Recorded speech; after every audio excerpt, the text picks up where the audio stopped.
ஏழை விறகு வெட்டி ஒருவன் தன் மனைவியுடன் வாழ்ந்து வந்தான். அவனுக்கு 7 மகன்கள் இருந்தனர். அவன் எவ்வளவோ கடுமையாக உழைத்தும் அவர்கள் பல நாட்கள் பட்டினி கிடந்தார்கள். ஒரு நாள் இரவு அவனுடைய மகன்கள் தூங்கிக் கொண்டிருந்தனர். மனைவி அவனிடம், நாம் எவ்வளவு காலம் துன்பப்படுவது? வயிறார உணவு உண்டு எத்தனை நாட்கள் ஆகிறது? நம் மகன்களை காட்டில் விட்டுவிட்டு வந்து விடுங்கள், இருப்பதை கொண்டு நாம் மகிழ்ச்சியாக வாழலாம் என்றாள்.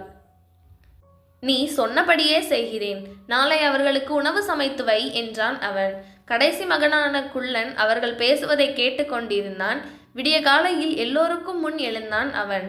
ஆற்றங்கரைக்கு சென்று அங்கிருந்த சிறு சிறு கூழாங்கற்களை எடுத்தான். சட்டைப்பை நிறைய அவற்றை போட்டு கொண்டான். வீடு திரும்பினான் அவன். தாயும் தந்தையும் அண்ணன்களும் அவனுக்காக காத்திருந்தனர். ஏன் இவ்வளவு நேரம்? அம்மாவிடம் உன் பங்கு அடையை வாங்கிக்கொள், காட்டில் சாப்பிடலாம். இன்று நாம் எல்லோரும் விறகு வெட்டச் செல்கிறோம் என்றான் விறகு வெட்டி. எல்லோரும் மகிழ்ச்சியுடன் புறப்பட்டார்கள். கடைசியாக சென்றான் குள்ளன். தன் பையில் இருந்த கூழாங்கல்லை வழியெங்கும் போட்டு கொண்டு வந்தான். நீண்ட தூரம் நடந்து காட்டின் நடுப்பகுதிக்கு வந்தனர். இனி என்ன முயன்றாலும் தன் மகன்களை வீட்டை அடைய முடியாது. அவர்களை ஏமாற்றிவிட்டு புறப்பட வேண்டும் என்று நினைத்தான் அவன். நீங்கள் விளையாடிக் கொண்டிருங்கள், நான் சிறிது நேரம் சென்று நல்ல மரமாக பார்த்து வெட்டுகிறேன். இருட்டியதும் வீட்டிற்கு புறப்படலாம் என்றான் அவன். அவர்களும் மகிழ்ச்சியாக விளையாடத் தொடங்கினார்கள். அருகில் இருந்த மரத்தில் ஒரு கட்டையை தொங்கவிட்டான் அவன். காற்று அடிக்கும் போதெல்லாம் மரத்தில் அது மோதியது. விறகு வெட்டுவது போல் ஓசை கேட்டது. மகன்களுக்கு தெரியாமல் வீடு வந்து சேர்ந்தான் அவன். அவர்கள் நீண்ட நேரம் விளையாடி கொண்டிருந்தார்கள். இருட்டத் தொடங்கியது. தந்தையை அழைத்து கொண்டு வீட்டிற்கு செல்வோம் என்றான் மூத்தவன். எல்லோரும் விறகு வெட்டும் ஓசை கேட்ட இடத்திற்கு வந்தனர். ஐயோ, அப்பாவை காணோமே! இந்த காட்டில் இருந்து எப்படி வீட்டுக்கு செல்வது? கொடிய விலங்குகள் நம்மை கொன்றுவிடுமே, என்ன செய்வது என்று அலறினான் இரண்டாவன். கவலைப்படாதீர்கள், இன்னும் சிறிது நேரத்தில் நிலவு வெளிச்சம் தெரியும்.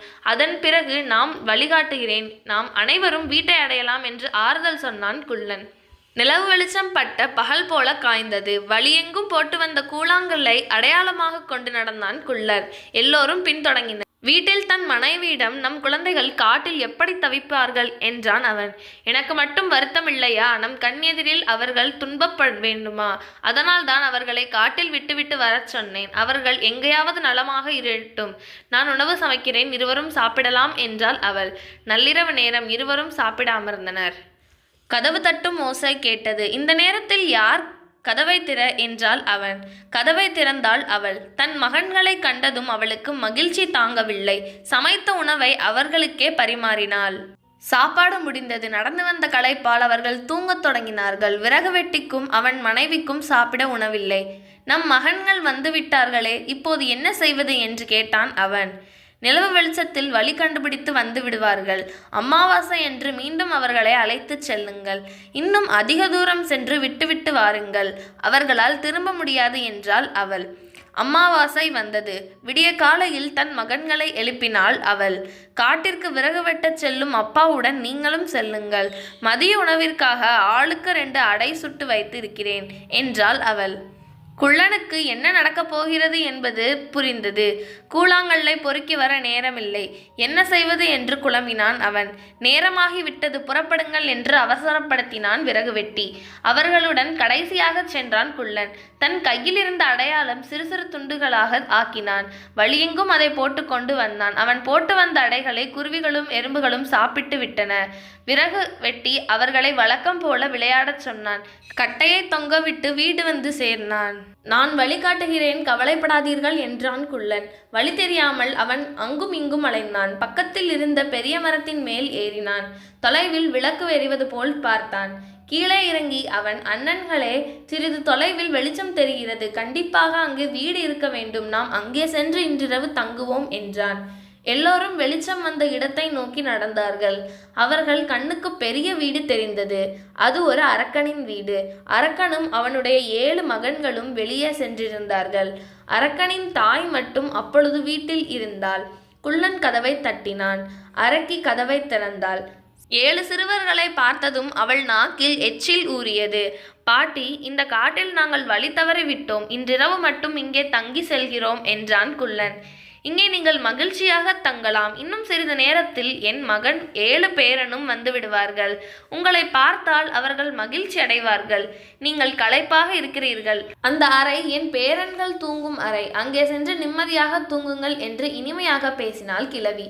அவர்கள் அந்த அறையில் சென்று படுத்தார்கள். சிறிது நேரத்தில் அரக்கனும் 7 மகன்களும் அங்கே வந்தனர். 7 பேரன்களின் தலையிலும் கிரீடத்தை அணிவித்தாள் அவள். நீங்கள் சென்று அவர்கள் பக்கத்தில் படுத்து தூங்குங்கள் என்றாள். அவர்களும் சென்று சிறுவர் பக்கத்தில் படுத்தனர். தன் மகனை பார்த்து கிழவி, இன்று நமக்கு நல்ல வேட்டை. 7 சிறுவர்கள் வழி தவறி இங்கே வந்து விடுகிறார்கள். அவர்களை ஏமாற்றி நம் பேரன்கள் தங்கும் அறையில் தூங்க வைத்திருக்கின்றேன். பெரிய அண்டாவில் கறி குழம்பு வைக்கின்றேன். குழம்பு கொதி வந்ததும் நீ அந்த 7 பேரையும் தூக்கி வந்து அதில் போடு. அவர்கள் நன்றாக வெந்ததும் நாம் வயிறார உண்போம். மீதி உள்ளதை பொழுது விடிந்ததும் பேரன்கள் சாப்பிடட்டும் என்றாள். அம்மா, எனக்கு பசி உயிர் போகிறது. சீக்கிரம் அண்டாவை அடுப்பில் வை. அந்த அறையில் என் மகன்களும் படுத்திருக்கிறார்களே. இருட்டில் எப்படி அந்த சிறுவர்களை மட்டும் தூக்கி வருவது? விழித்து கொண்டால் தப்பிவிடுவார்களே என்று கேட்டான் அரக்கன். நீ எளிதாக அடையாளம் கண்டுபிடிக்க வேண்டும். அதற்காகத்தான் என் பேரன்களின் தலையில் மட்டும் கிரீடம் அணிந்து உள்ளேன் என்றாள் அவள். குள்ளனுக்கு திடீரென விழிப்பு வந்தது. கிழவியின் 7 பேரன்களும் தலையில் கிரீடத்துடன் படுத்திருப்பது அவனுக்கு தெரிந்தது. ஏன் இவர்கள் கிரீடத்துடன் தூங்க வேண்டும்? ஏதோ சூழ்ச்சி இருக்கிறதே என்பதை புரிந்து கொண்டான் அவன். அவர்கள் தலையிலிருந்து கிரீடத்தை எடுத்தான். தன் அண்ணனின் தலைகளில் அவற்றை அணிவித்தான். தன் தலையிலும் கிரீடத்தை அணிந்து கொண்டான். என்ன நடக்கிறது என்பதை விழித்திருந்து பார்த்தான். சிறிது நேரத்தில் அரக்கன் உள்ளே நுழைந்தான். கிரீடம் அணிந்திராத சிறுவர்களை ஒவ்வொருவராக தூக்கிச் சென்றான். கொதிக்கும் குழம்பில் அவர்களை போட்டான். நடந்ததை பார்த்த குள்ளன் திகைத்தான். தன் அண்ணன்களை மெதுவாக எழுப்பி அவன், அரக்கனின் வீட்டில் சிக்கிக்கொண்டோம். உடனே தப்பிச் செல்ல வேண்டும். இல்லாவிட்டால் நம்மை கொன்று விடுவார்கள் என்றான். இதை கேட்டு எல்லோரும் பயந்தனர். அங்கிருந்து ஓட்டம் பிடித்தனர். சமைத்த கறியை அரக்கனும் கிழவியும் சுவைத்து சாப்பிட்டார்கள். பிறகு இருவரும் குரட்டை விட்டு தூங்கிக் கொண்டார்கள். பொழுது விடிந்தது. அரக்கனை எழுப்பினாள் கிழவி. என் பேரன்களை அழைத்து வா, அவர்களும் மகிழ்ச்சியாக சாப்பிடட்டும் என்றாள். அறைக்குள் நுழைந்த அவன், அம்மா, இங்கு யாருமே இல்லையே என்று அலறினாள். அங்கு வந்த அவளுக்கு உண்மை புரிந்தது. ஐயோ, அந்த சிறுவர்கள் நம்மை ஏமாற்றி விட்டார்கள். நம் குழந்தைகளை கொன்று நாமே தின்றிருக்கிறோம் என்று வாயிலும் வயிற்றிலும் அடித்து கொண்டு அழுதாள். கொதிக்கும் குழம்பில் என் குழந்தைகளையே போட்டேன், அவர்களையா சாப்பிட்டேன். என்ன கொடுமை இது! இனி நான் என்ன செய்வேன் என்று சுவரில் மோதிக்கொண்டு அழுதாள் அவள். இருவரும் நீண்ட நேரம் அழுதார்கள். ஒருவாறு மனம் தேறிய அரக்கன், என் குழந்தைகளை கொன்றவர்கள் அந்த சிறுவர்கள்தான். என்னிடம் இருந்து அவர்கள் தப்ப முடியாது. எங்கிருந்தாலும் அவர்களை தேடி கண்டுபிடிப்பேன். கொன்று தின்று பழி தீர்ப்பேன் என்று கோபத்தில் பற்களை நரநரவென்று கடித்தான். என் மந்திர செருப்பை கொண்டு வா என்று கத்தினான் அவன். கிழவியும் செருப்பை கொண்டு வந்தாள். அதை போட்டுக்கொண்டு புறப்பட்டான் அவன். அரக்கன் தேடி வருவான், நம்மை பிடித்தால் கொன்று விடுவான். வேகமாக ஓடுவோம் என்றான் குள்ளன். எல்லோரும் நீண்ட தூரம் வந்தார்கள். என்னால் ஒரு அடி கூட எடுத்து வைக்க முடியவில்லை என்றான் மூத்தவன். அரக்கன் இனி நம்மை துரத்த முடியாது. எதற்கும் பாதுகாப்பாக இங்கிருக்கும் குகைக்குள் பதுங்கிக் கொள்வோம். யாராலும் கண்டுபிடிக்க முடியாது என்றான் குள்ளன். எல்லோரும் பதுங்கிக் கொண்டனர்கள். அரக்கனின் காலடி ஓசை அவர்களுக்கு கேட்டது. எல்லோரும் நடுங்கினார்கள். அங்கு வந்த அரக்கன் எல்லா திசைகளிலும் பார்த்தான். அவர்கள் பதுங்கியிருப்பது அவன் கண்களுக்கு தெரியவில்லை. ஏ மந்திர செருப்பே, இங்குதான் அவர்கள் இருப்பார்கள் என்று என்னை அழைத்து வந்தாயே, இங்கு அவர்களை காணோமே. நீயும் என்னை ஏமாற்றுகிறாயா என்று சொல்லிவிட்டு அங்கேயே படுத்தான். களைப்படைந்த அவன் குரட்டை விட்டு தூங்கத் தொடங்கினான். இதை பார்த்த குள்ளன், அரக்கன் தூங்குகிறான், அவ்வளவு சீக்கிரமாக எழுந்திருக்க மாட்டான். நீங்கள் சத்தம் போடாமல் இங்கேயே இருங்கள். மந்திர செருப்பை அணிந்து நான் அரக்கன் வீட்டிற்கு செல்கிறேன். அங்கிருந்த ஏராளமான பொருட்களை கொண்டு வருகிறேன். பிறகு நாம் அனைவரும் நம் வீட்டிற்கு செல்வோம் என்றான். எல்லோரும் எங்களை காப்பாற்ற வேண்டியது உன் பொறுப்பு. நீ என்ன நினைக்கிறாயோ அப்படியே செய் என்றார்கள். வெளியே வந்த குள்ளன் அரக்கனின் காலில் இருந்த செருப்பை கழற்றினான். அவற்றை தன் காலில் அணிந்து கொண்டான். ஏ மந்திர செருப்பே, நான் அரக்கனின் வீட்டை அடைய வேண்டும் என்று சொல்லிவிட்டு நடந்தான். மந்திர செருப்பும் அவனை அங்கு அழைத்துச் சென்றது. பாட்டி, கதவை தர, உன் மகனுக்கு ஆபத்து என்று கத்தினான் அவன். கதவை திறந்த கிழவி, என் மகனுக்கு என்ன என்று கேட்டான். உன் மகன் கொடிய திருடர்களிடம் சிக்கிக் கொண்டான். அவர்கள் அவனை கட்டி வைத்து துன்புறுத்துகிறார்கள். நிறைய பொருள் கொண்டிருந்ததால் உன் மகன் உயிர் பிழைப்பான். இல்லையேல் அவர்கள் அவனை கொன்று விடுவார்கள். மந்திர செருப்பு அடையாளத்திற்கு என்னிடம் தந்தான். இதை காட்டினால் என் தாய் நிறைய பொருள் தருவார். வாங்கிக் கொண்டு ஓடி வா, அப்போதுதான் நான் உயிர் பிழைப்பேன் என்று என்னை அனுப்பினார்கள் என்று பரபரப்புடன் சொன்னான் அவன். ஐயோ மகனே, உனக்கு ஆபத்தா? உன்னைவிட எனக்கு பொருளா பெரிது என்று அலறினாள் அவர். பெரிய சாக்குப்பையில் பொற்காசுகளை நிரப்பி அவனிடம் தந்தாள்.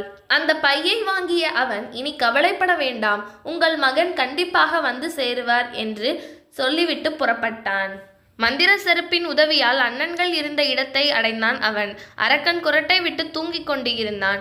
இனி இந்த அரக்கனால் நம்மை ஒன்றும் செய்ய முடியாது. மந்திர செருப்பை இழந்து விட்டான். அவன் தேடி வைத்த செல்வத்தை கொண்டு வந்து விட்டோம். எல்லோரும் என்னை இறுக பிடித்து கொள்ளுங்கள் என்றான் குள்ளன். அண்ணன்கள் எல்லோரும் குள்ளனை நன்றாக பிடித்து கொண்டார்கள். மந்திர செருப்பே, நாங்கள் எங்கள் வீட்டை அடைய வேண்டும் என்றான் அவன். சிறிது நேரத்தில் எல்லோரும் வீட்டை அடைந்தார்கள். அவர்கள் தந்தையும் தாயும், மகன்களே, காட்டில் என்ன பாடுபடுகிறீர்களோ? வறுமையினால் தான் இந்த கொடுமை செய்துவிட்டோம் என்று அழுது புலம்பிக் கொண்டிருந்தார்கள். கதவை தட்டும் ஓசை கேட்டு அவர்கள் கதவை திறந்தார்கள். 7 மகன்களும் நிற்பதைக் கண்டு அவர்கள் கட்டி தழுவி கொண்டார்கள். அம்மா, இனி நமக்கு வறுமையே இல்லை. பல தலைமுறைக்கு தேவையான பொற்காசுகளுடன் வந்திருக்கிறேன் என்றான் குள்ளன். சாக்கை பிரித்தான் விறகு வெட்டி. அதற்குள் ஏராளமான பொற்காசுகள் மின்னின. எதிர்பாராமல் கிடைத்த இந்த நல்வாழ்வை எண்ணி எல்லோரும் மகிழ்ந்தார்கள். தூக்கம் கலைந்து எழுந்தான் அரக்கன். தன் காலில் மந்திர செருப்பு இல்லாததை கண்டு திடுக்கிட்டான். எப்படியோ துன்பப்பட்டு தன் வீட்டை அடைந்தான் அவன். வாசலிலேயே காத்திருந்த அவன் தாய், மகனே, உன்னை விட்டு விட்டார்களா? நாம் சேர்த்து வைத்த பொற்காசுகளை அப்படியே கொடுத்து அனுப்பினேன் என்றாள். என்னம்மா சொல்கிறாய்? நாம் சேர்த்து வைத்த பொற்காசுகள் போய்விட்டனவா? என்ன நடந்தது என்று அதிர்ச்சியுடன் கேட்டான் அவன். நடந்ததை எல்லாம் சொன்னாள் அவள். அம்மா, அந்த சிறுவர்கள் நம்மை நன்றாக ஏமாற்றி விட்டார்கள். நாமே நம் அருமை குழந்தைகளை கொன்றுவிட்டோம். என் மந்திர செருப்பை இழந்து விட்டேன். சேர்த்து வைத்த பொற்காசுகளும் போய்விட்டன. என்ன செய்வது என்று அழுந்து கொண்டே கேட்டான் அவன். மகனே, ஒரே ஒரு நாள் அவர்கள் இங்கே இருந்தார்கள். நமக்கு எவ்வளவு இழப்பு ஏற்பட்டு விட்டது. இனி அவர்கள் வழிக்கே போகாமல் இருப்பது நமக்கு நல்லது என்று அறிவுரை சொன்னாள் அவள். நீ சொன்னபடியே நடக்கிறேன் என்றான் அவன். பிறகென்ன, விறகு வெட்டி தன் குடும்பத்துடன் மகிழ்ச்சியாக வாழ்ந்து வந்தான். இந்த மாதிரி சூப்பரான கதை வேணும்னா நம்மளுடைய சேனலை சப்ஸ்கிரைப் பண்ணிக்கோங்க. நன்றி.